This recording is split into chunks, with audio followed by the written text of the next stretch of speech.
The polls like Oregon, the BCS likes Kansas State, and everybody loves Alabama. Welcome into the Sporting News Studios for a look at this week's UPS Team Performance Index.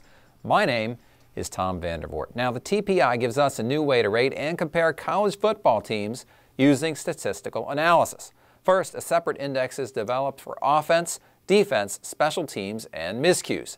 Add those together with winning percentage, and you get an overall index for total team performance.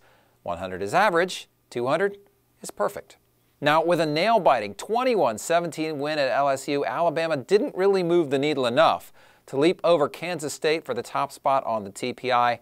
But in fact, it's very clear that if Alabama can escape the next 3 games unscathed, the Tide will play for their 3rd national title in 4 years.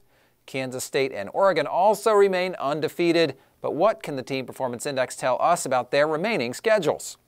Well, let's start with Alabama, which clearly has the easiest slate remaining.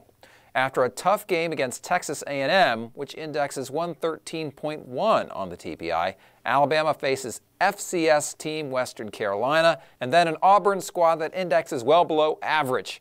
Kansas State faces TCU, Baylor, and Texas. Add the TPI numbers of their opponents together and you get 302. That's 2 points better than average.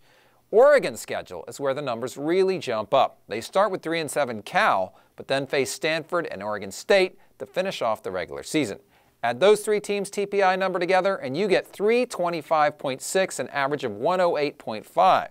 That means Oregon may have the toughest route to an undefeated season, but it also means that if they win all 3 games, they've got a great chance to reach the BCS title game against the Tide. I'll be back next week with more numbers for the UPS Team Performance Index. I'm Tom Vandervoort.